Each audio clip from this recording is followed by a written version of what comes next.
اللهم صل وسلم وبارك عليه يا رب بالمصطفى بلغ مقاصدنا واغفر لنا ما مضى يا واسع الكرم يا رب بالمصطفى بلغ مقاصدنا واغفر لنا ما مضى يا واسع الكرم الحمد لله منشئ الخلق من عدم ثم الصلاة على المختار في القدم يا رب بالمصطفى بلغ مقاصدنا واغفر لنا ما مضى يا واسع الكرم مولاي صل وسلم دائما أبدا على حبيبك خير الخلق كلهم يا رب بالمصطفى بلغ مقاصدنا واغفر لنا ما مضى يا واسع الكرم محمد سيد الكونين والثقلين والفريقين من عرب ومن عجم يا رب بالمصطفى بلغ مقاصدنا واغفر لنا ما مضى يا واسع الكرم اللهم صل وسلم وبارك عليه. Assalamualaikum warahmatullahi wabarakatuh. Innal hamdalillah wassalatu wassalamu ala Rasulillah Muhammad ibn Abdillah wa ala alihi wa sahbihi wa man tabi'ahu wa wala wala haula wala quwata illa billah. Qala Allah Ta'ala fil Qur'anil Karim, a'udzu billahi minasyaitonir rajim. Bismillahirrahmanirrahim. Yarfa'illahu allazina amanu minkum wallazina utul ilma darajah. Wa qala Rasulullah sallallahu alaihi wasallam, talabul ilmi faridatun ala kulli muslim. Shadaqallahul azim. Yang sama-sama kita muliakan guru kita Al-Ustaz Haji Ismail Bahrudin MA, Dewan Kesejahteraan Masjid Al-Anwar, para alim ulama, para asatiz serta jamaah Masjid Jami Al-Anwar yang berbahagia. Pertama-tama mari kita panjatkan puji syukur kehadirat Allah Subhanahu wa taala. Alhamdulillah hingga detik ini kita masih diberikan berbagai macam nikmat, utamanya nikmat Islam, nikmat iman serta nikmat sehat wal afiah, sehingga kita dapat melaksanakan salat maghrib berjamaah. Kemudian kita lanjutkan dengan melaksanakan salah satu kewajiban kita, yakni menuntut ilmu. Dalam hal ini kajian Fathul Mu'in. Salawat serta salam kita haturkan kepada junjungan kita baginda Nabi besar Muhammad sallallahu alaihi wasallam. Semoga kita semua akan dapat sahabat beliau di yaumil akhir. Hadirin yang saya hormati, mengawali kajian kita, mari kita bacakan suratul Fatihah.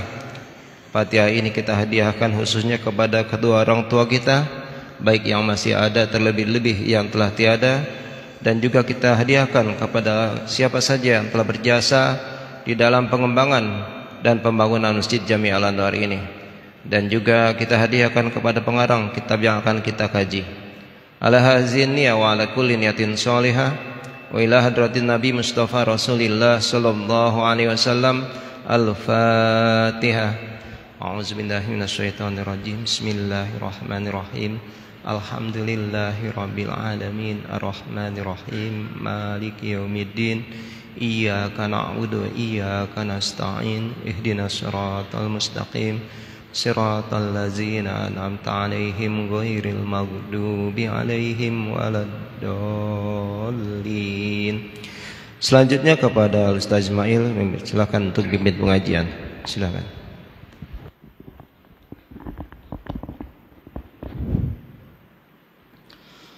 Assalamualaikum warahmatullahi wabarakatuh. Bismillahirrahmanirrahim. Alhamdulillahi rabbil alamin. Wassalatu wassalamu ala ashrafil anbiya'i wal mursalin Sayyidina wa maulana Muhammadin wa ala alihi wa sahbihi ajma'in. Subhanaka la ilma lana illa ma 'allamtana innaka antal alimul hakim. Rabbi shrah li sadri wa yassir li amri wahlul 'uqdatam min lisani yafqahu qawli. Para asatidzah, para bapak dan hadirin sekalian, mari sama-sama kita lanjutkan pembahasan kita. Kali ini kita akan membahas masalah takzir, hukuman takzir.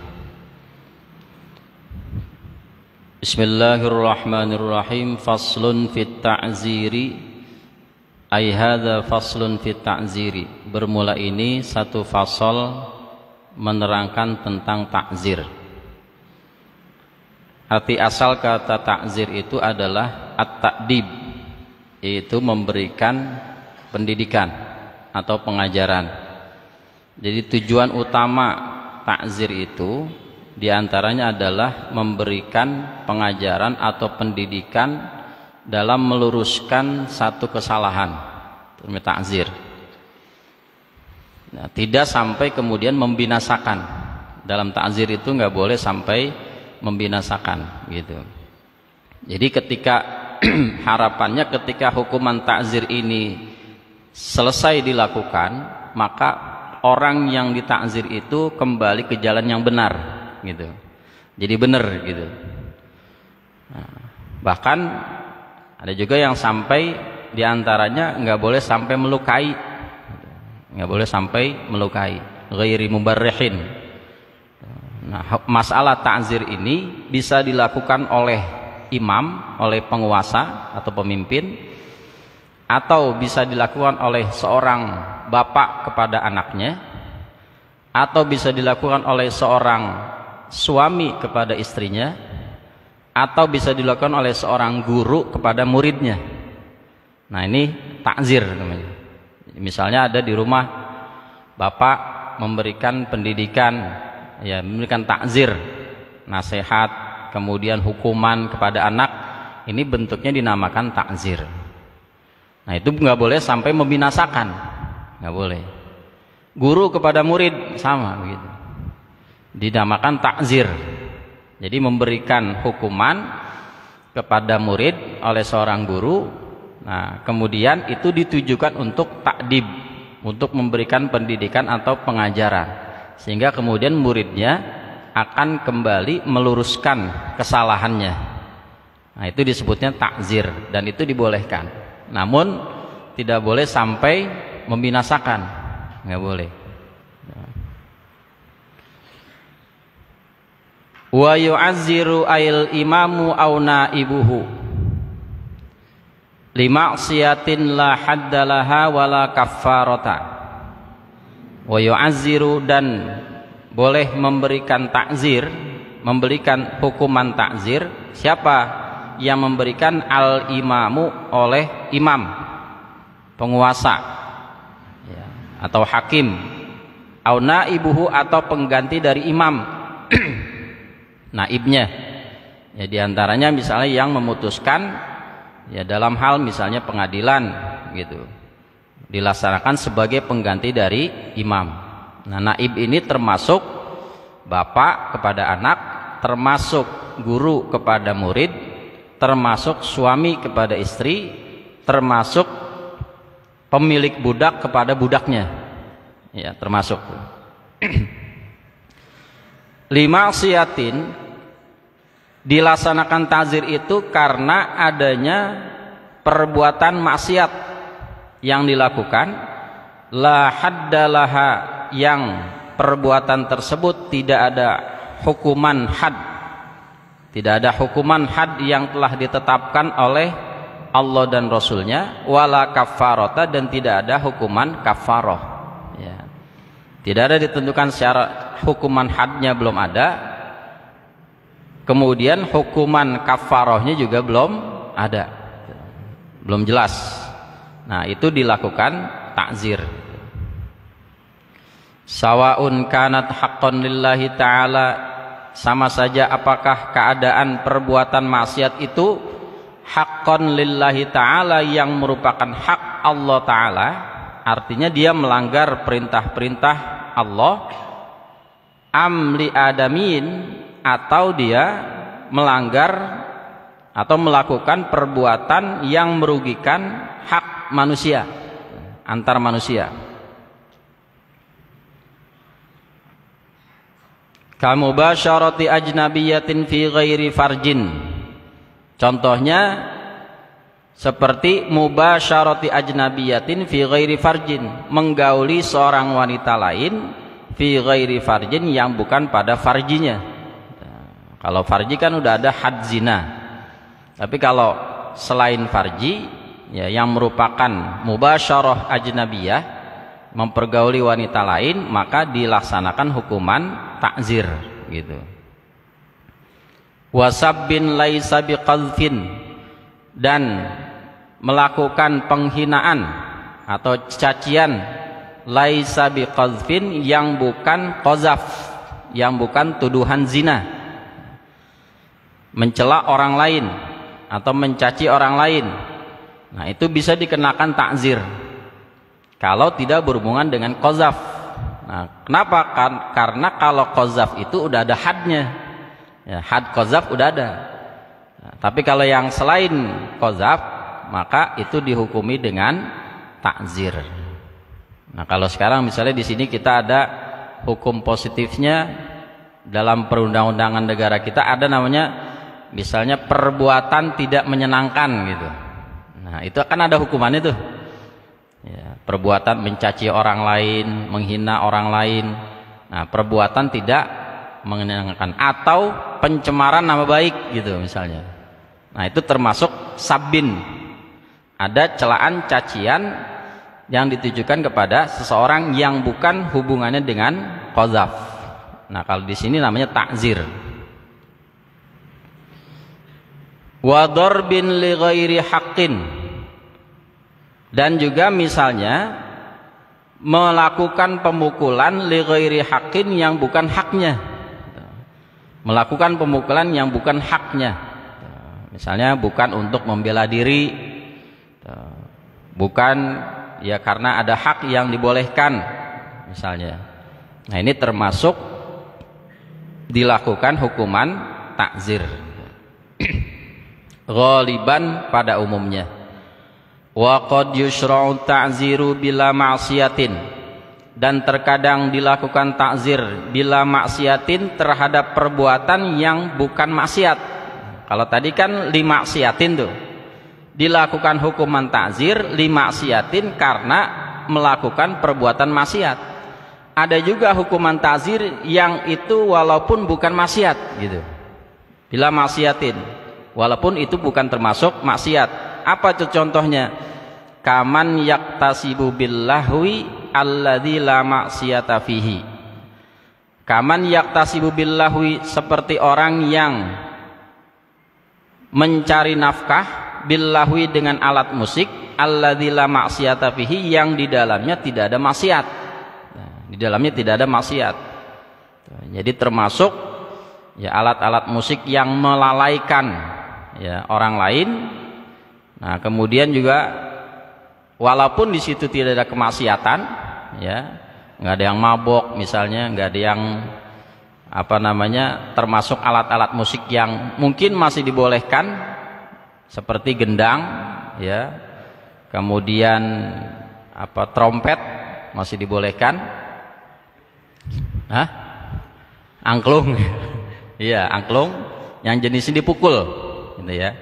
Nah, ini memang ikhtilaf ulama nih masalah alat musik, ya, alat musik ikhtilaf. Ada yang membolehkan, ada yang tidak. Bukan hanya di kalangan ulama, kalangan sahabat juga ikhtilaf dalam masalah alat musik. Kalau Abdullah bin Abbas, Abdullah bin Mas'ud mengharamkan alat musik, ya, diharamkan. Tapi Abdullah bin Zubair, Abdullah bin Ja'far itu menghalalkan. Asalkan jangan alat musik itu sampai melalaikan orang, membuat terlena. Misalnya sampai bikin orang mabok, kemudian ada joget-joget yang mengandung maksiat di situ, campur laki perempuan, atau misalnya dari alat musik tersebut membuat orang jadi lupa sholat, misalnya lupa kewajiban. Nah, itu masih dibolehkan. Nah, ini ikhtilaf memang.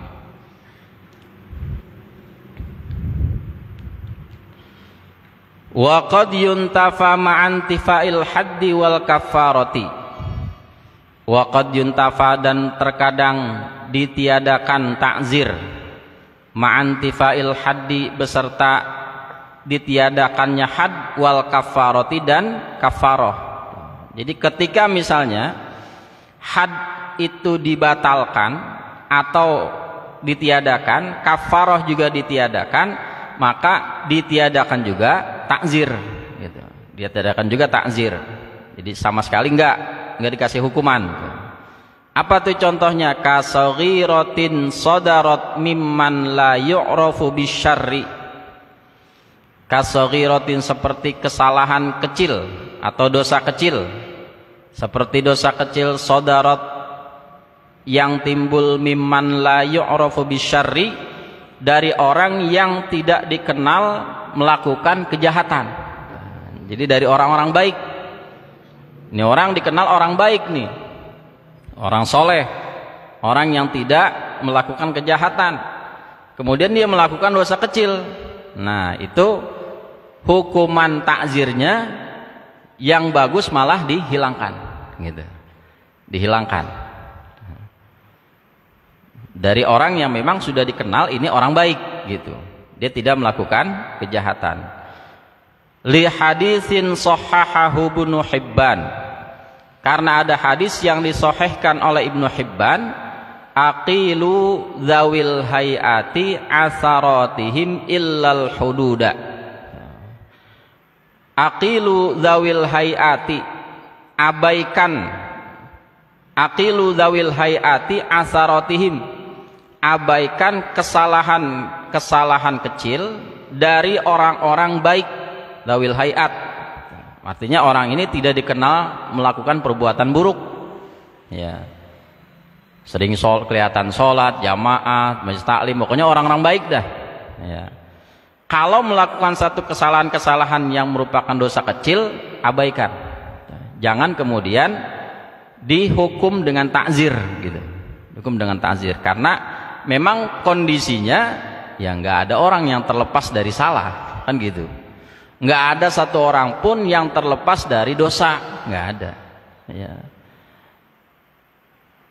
Kesalahan yang dilakukan oleh orang yang memang terkenal, yang dikenal dia bukan orang jahat atau memang dikenal orang baik, kalau ada kesalahan-kesalahan tertentu, maka udah jangan terlalu dianggap masalah besar, gitu. Kalau tidak banyak berhubungan dengan hal-hal yang sifatnya prinsip, gitu. Illal hududa, kecuali hukuman had.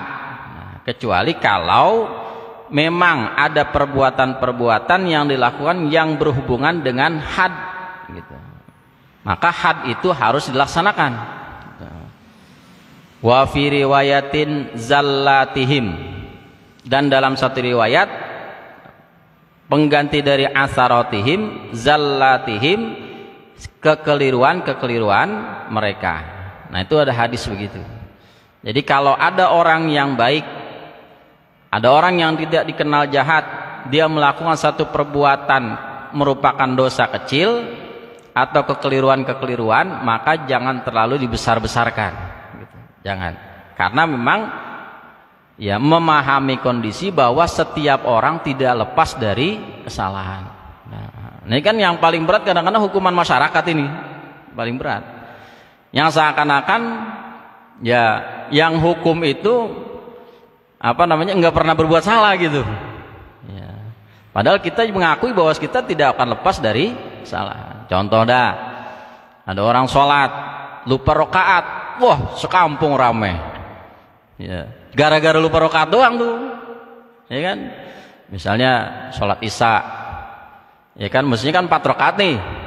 Tiba-tiba rakaat ketiga dia tahiyat akhir.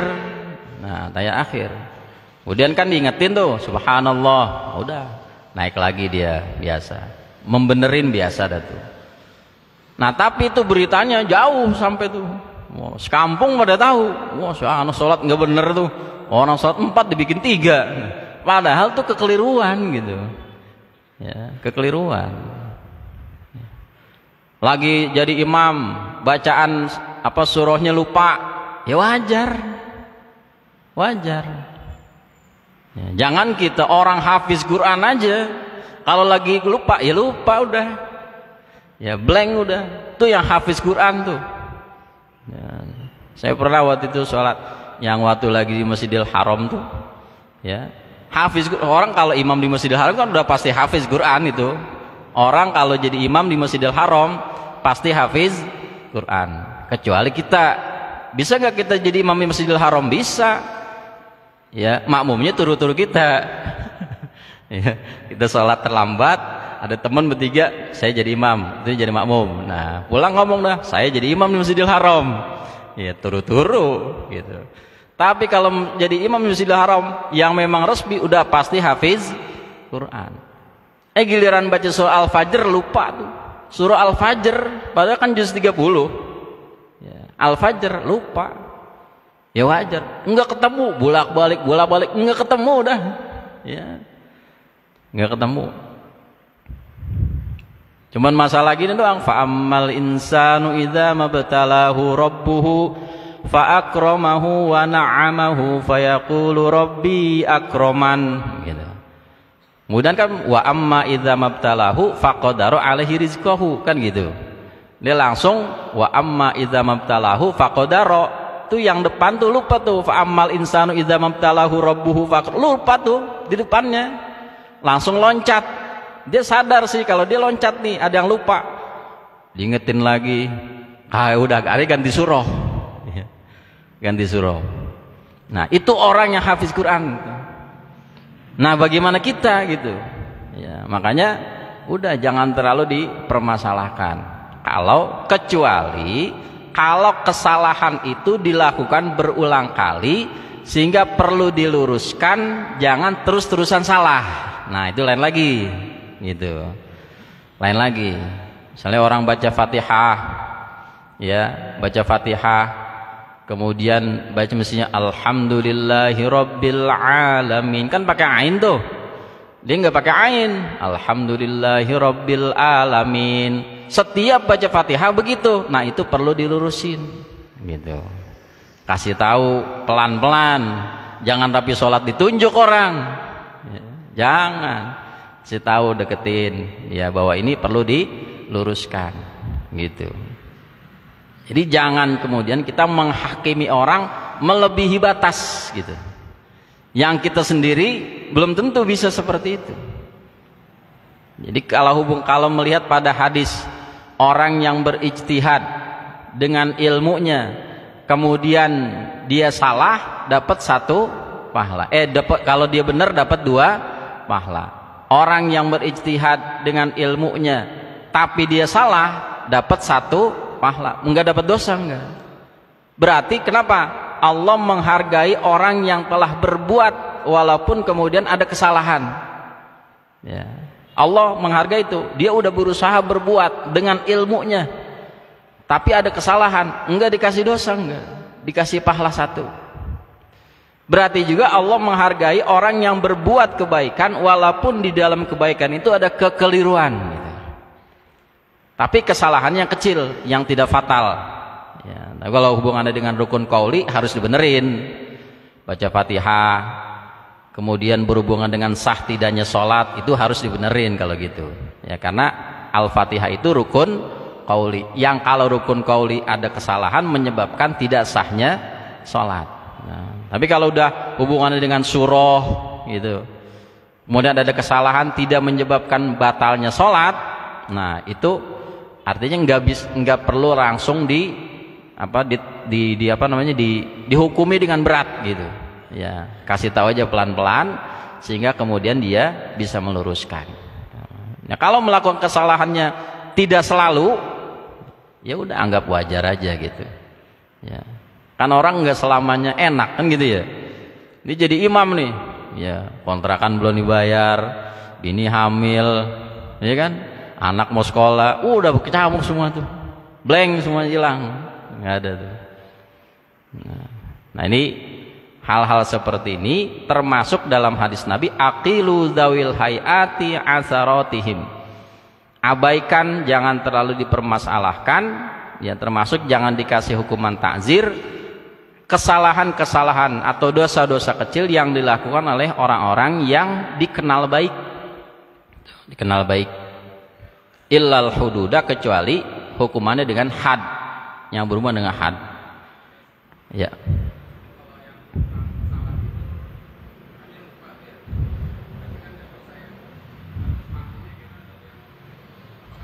Iya dosa. Kalau makmumnya mempermasalahkan, menjelek-jelekin imam, dosa makmumnya. Iya. Karena dia mudah melampaui batas, ya, melampaui batas dari hukuman. Ya, mestinya dia tidak menghukumi seperti itu, mestinya. Tapi ini lagi-lagi kesalahan yang tidak berulang gitu maksudnya. Ya, kalau orang lupa rakaat, emang setiap dia sholat lupa rakaat? Kan kagak. Ya. Orang lupa baca Quran, emang setiap dia jadi imam lupa terus? Kan kagak gitu. Ya. Misalnya hubungan dengan rukun qauli, ada makhraj yang memang perlu dibenerin. Kalau makhrajnya ini nggak benar, maka fatihahnya nggak sah. Kalau fatihahnya nggak sah, menyebabkan sholatnya nggak sah. Nah ini perlu diluruskan kalau ini, ya. Karena berhubungan dengan hukuman tertentu, gitu. Makanya nggak gampang. Jadi imam tuh nggak gampang, ya. Dan nggak bisa sembarangan ditunjuk, nggak bisa. Ya. Nah kalau seandainya yang nunjuk kemudian tahu bahwa dia nggak bener, ya tanggung jawab yang nunjuk, tanggung jawab tuh. Ya.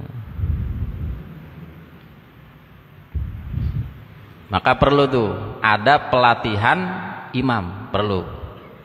Ya, di masjid-masjid, musola-musola, bikin pelatihan imam yang muda-muda. Kalau yang tua-tua misalnya, ya yang tua udah susah dibenerin dah misalnya nih, artinya udah susah lahjahnya tuh.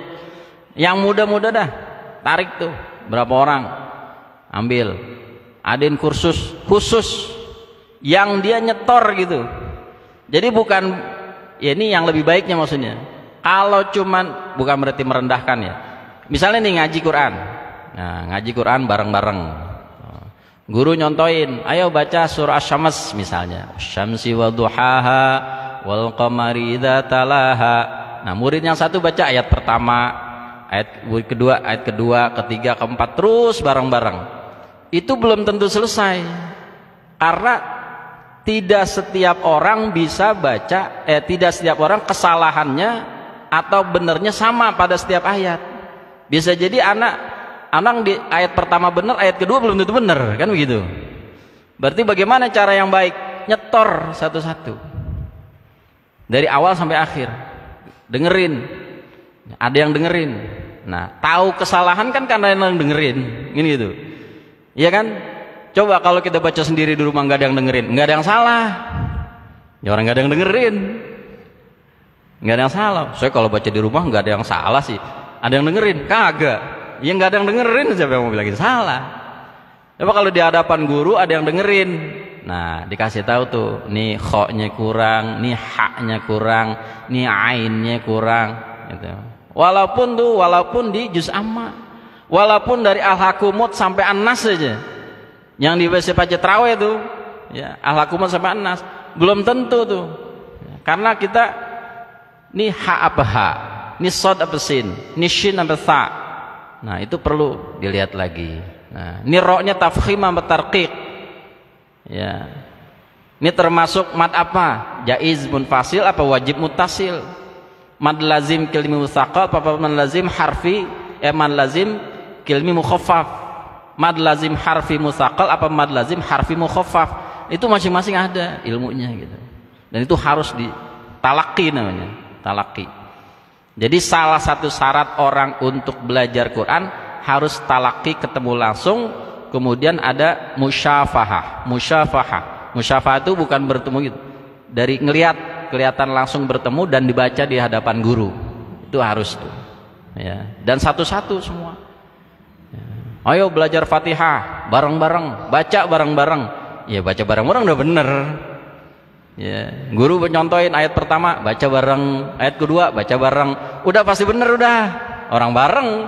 Coba kalau satu-satu maju, ketahuan nanti. Nah, ini bukan untuk ngoreksi kesalahan orang, untuk ngebenerin, jangan supaya salah terus menerus gitu. Nah, ini perlu ya. Kalau perlu nanti diadain tuh pelatihan kader imam se-Sukabumi Utara. Wah, setahun. Iya. Udah setahun Fatihah doang, kagak rapi-rapi ternyata.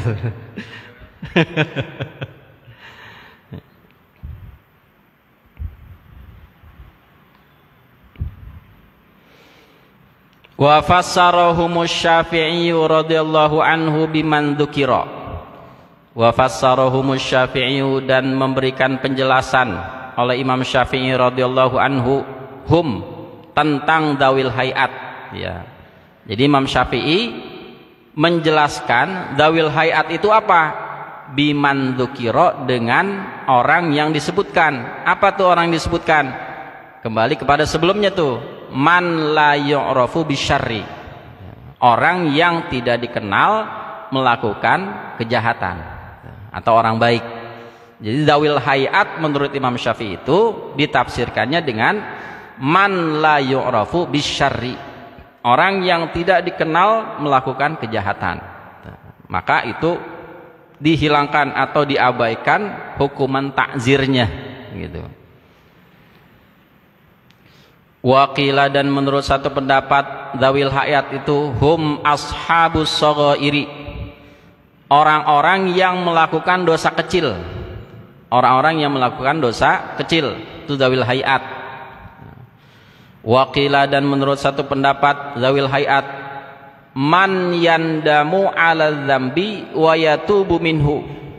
Man yandamu ala dzambi, orang yang menyesali satu perbuatan dosa, menyesali perbuatan dosa, wa yatubu minhu, dan melaksanakan taubat.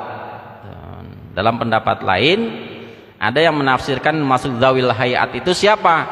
Orang yang melakukan dosa kecil atau orang yang telah melakukan dosa besar namun dia ya menyesali perbuatan dosanya dan dia bertaubat gitu.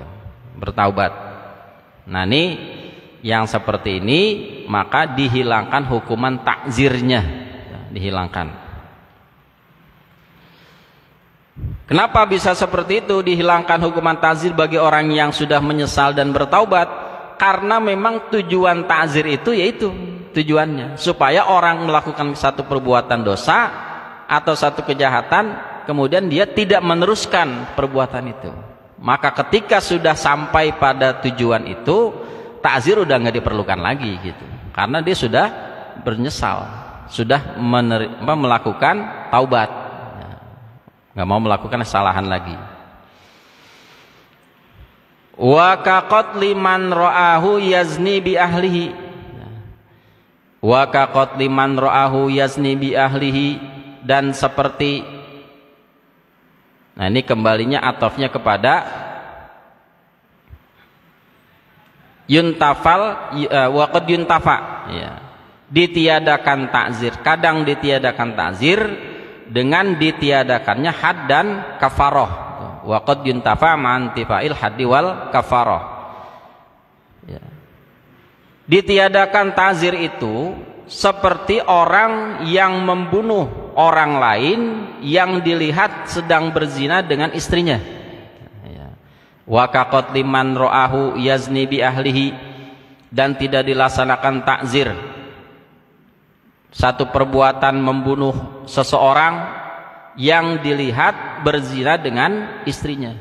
Jadi suaminya ngelihat ada laki-laki menzinahi istrinya, dibunuh tuh.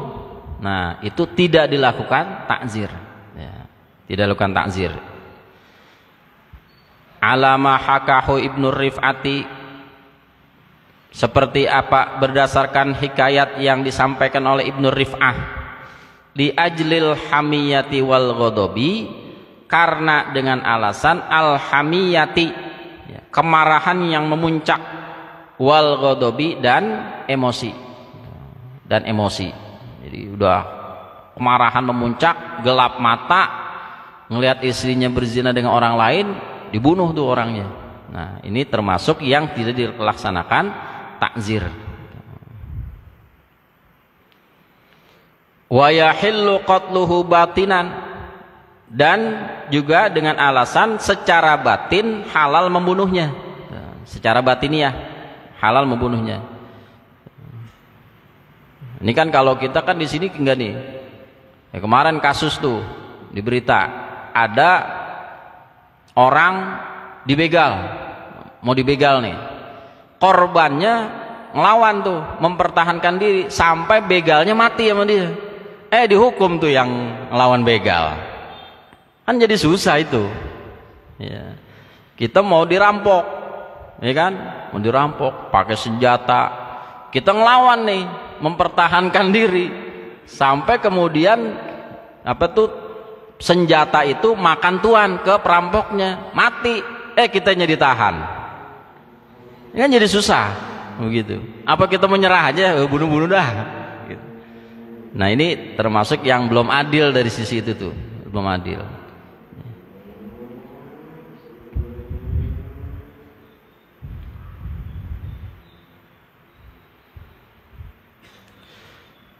Wa qad yujami'u ta'zirul kaffarata, dan terkadang pelaksanaan ta'zir itu berbarengan dengan kafarah. Kamu jami'i halilatihi fi nahari ramadhana, seperti seorang laki-laki yang melakukan jima dengan istrinya fi nahari ramadhana, pada siang hari bulan Ramadan. Nah, ini dilakukan kafarah, juga dilakukan ta'zir, berbarengan dengan ta'zir. Wa yahsulu ta'ziru bidarbin ghairi mubarrihin aw saf'in.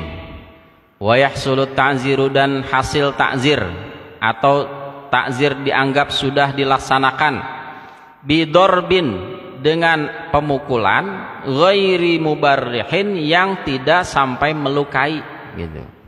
Jadi tadi bahwa ta'zir itu dilakukan yang tidak sampai melukai.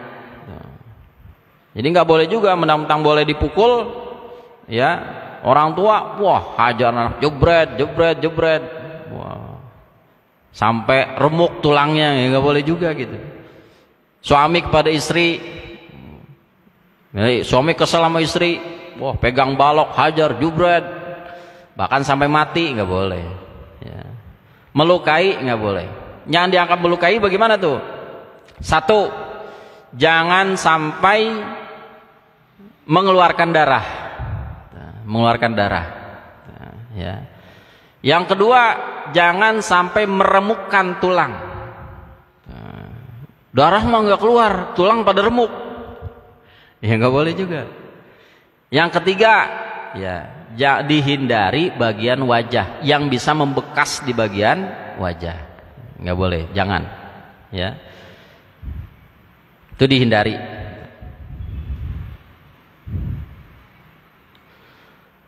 Au sof'in, atau terjadi hasil takzir itu sof'in, dengan adanya tamparan. Wa huwa, in maksud dengan as-sof'u, sof'un itu apa? Ad-darbu bijam'il kaffi. Sof'un itu ad-darbu bijam'il kaffi, memukul dengan semua telapak tangan. Jadi pakai ini nih, ya, tampar, cat gitu. Nah, itu termasuk sudah ditakzir kalau begitu, ya, sudah ditakzir. Aw habsin, atau dilakukan terjadi hasil takzir itu habsin, dengan adanya penahanan, ya, misalnya di penjara, hatta anil jumu'ati, sehingga sampai meninggalkan Jumat. Ya, dibolehkan juga walaupun dengan di penjara itu sampai dia meninggalkan sholat Jumat. Nah, itu dibolehkan kalau memang berbahaya. Misalnya ini kalau dilepas nih mau Jumatan, ternyata dia dijadikan alasan untuk melarikan diri, nah itu dibolehkan. Udah nggak usah Jumatan, langsung ditahan aja, disekap terus gitu. Au taubikhin bikalamin, atau terjadi hasil ta'zir itu dilakukan taubikhin bikalamin dengan peneguran atau ya peneguran keras, istilah kita damprat dah gitu, damprat ya, bikalamin dengan ucapan ya, kasih tahu kan, kita negur kasih tahu pelan-pelan, nggak ngerti, tambah keras lagi, tambah keras lagi. Nah itu termasuk bagian dari takzir itu. Au taghribin, atau diasingkan, dibuang, diasingkan di satu tempat. Au iqamatin min majlisin wa nahwiha, atau disuruh bangun dari majelis ya, disuruh bangun atau diri dari majelis, atau diusir dari majelis.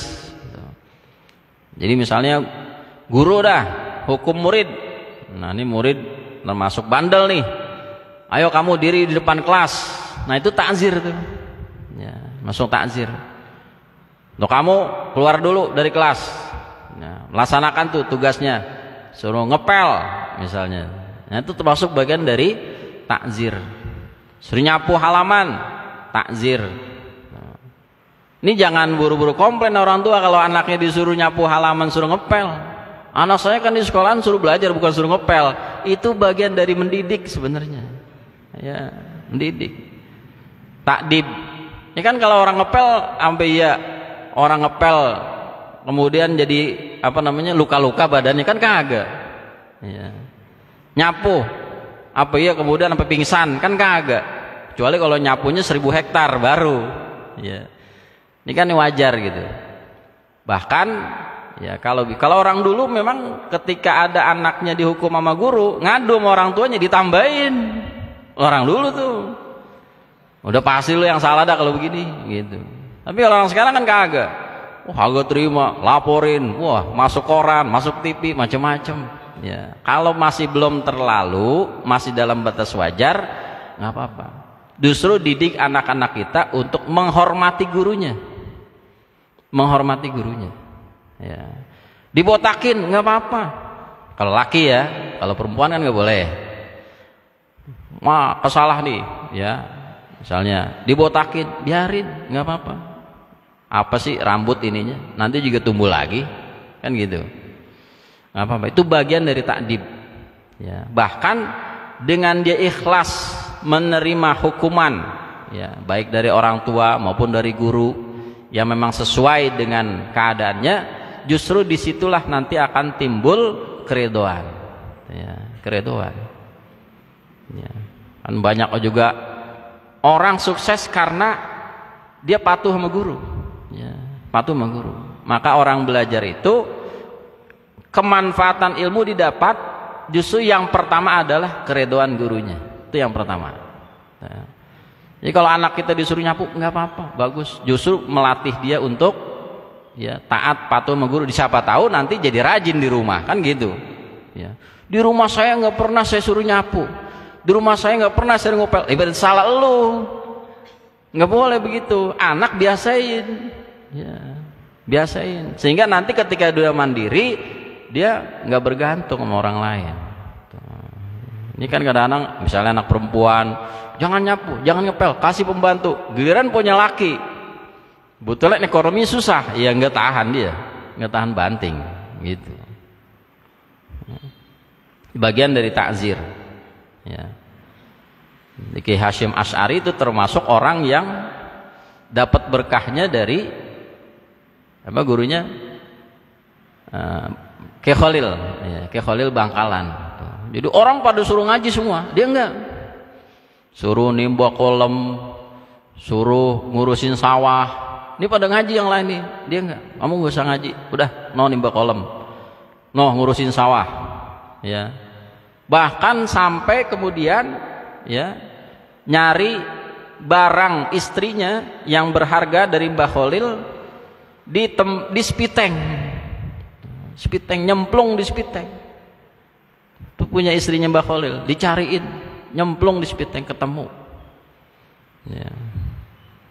Kemudian ada seorang kiai punya pesantren besar, datang ke rumah Mbah Khalil, Kiai Khalil, minta mantu. Saya minta tolong santri dari Kiai Khalil jadi mantu saya. Siapa yang dipanggil? Kiai Hashim. Nih, murid saya. Nanti kamu jadi mertuanya, mantunya ini nih. Ini mertua kamu, punya pesantren besar. Merinding Kiai Hashim. Enggak pernah belajar. Tiba-tiba dipercayakan nanti bisa mimpin pesantren. Bagaimana ceritanya tuh? Ya. Kata Kiai Hasyim Asy'ari, nanti seminggu lagi yang kiai ini balik lagi kemari. Ya. Kiai Hasyim Asy'ari udah nunduk aja, nerima aja. Tapi dalam hatinya bingung. Gimana saya mau mimpin pesantren, ngaji juga agak. Gitu. Bingung. Udah, nanti seminggu lagi kumpul lagi di sini. Kamu datang lagi. Nah, seminggu kemudian datang tuh yang kiainya. Kata Kiai Khalil Bangkalan, dah, ini udah pantas jadi mantu kamu. Dia udah ngaji 120 tahun katanya. Kaget Kiai Hasyim Asy'ari. Kok bisa tahu Kiai Khalil Bangkalan? Ternyata 3 hari setelah dipanggil oleh Kiai Khalil dijadikan mantu dari kiai ini, malamnya dia ngimpi ngaji 40 tahun sama Imam Ghazali, ngaji 40 tahun kalau nggak salah sama Imam Syafi'i, ngaji lagi 40 tahun nama ya imam yang lain lah ya. 40 tahun 3 malam, 40 tahun 40 tahun 40 tahun, berapa tuh? 120 tahun. Tuh yang tahu Kiai Hasyim doang tuh sendiri, dia nggak pernah cerita sama siapa-siapa. Kata Kiai Khalil, ini udah ngaji 120 tahun nih, udah jadi. Kaget Kiai Hasyim Asy'ari itu, ya kaget itu, bisa begitu terjadinya tuh. Ya, itu akibat apa? Keredoan guru, ya, ridhonya guru, sehingga punya manfaat ilmu di situ adanya. Ya.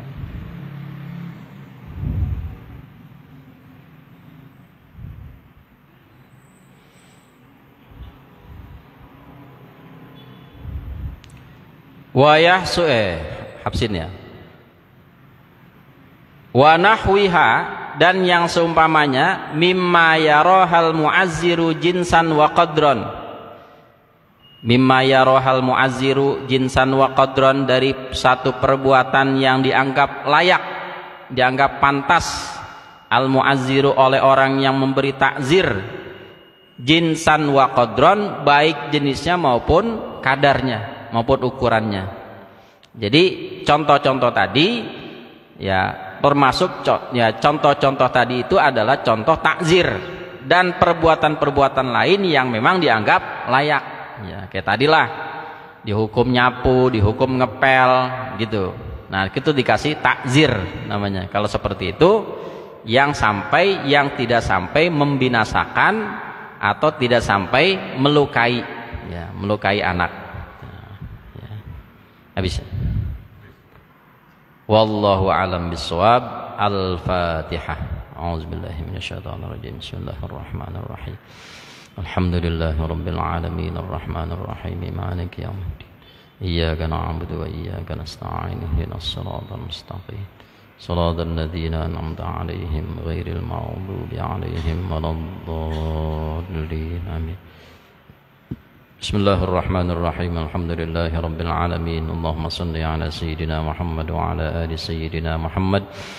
Allahumma anfa'na bima 'allamtana wa 'allimna ma yanfa'una wa 'allimna ma jahilna wa zidna 'uluman nafi'ah. Wa sallallahu ala sayyidina Muhammad wa ala alihi wa sahbihi wa sallam. Walhamdulillahi rabbil alamin. Amin. Wassalamualaikum warahmatullahi wabarakatuh. Waalaikumsalam warahmatullahi wabarakatuh. Demikian kajian kita pada malam hari ini. Moga apa yang disampaikan bermanfaat bagi kita semua. Akhirnya saya tutup billahi taufiq wal hidayah. Assalamualaikum warahmatullahi wabarakatuh.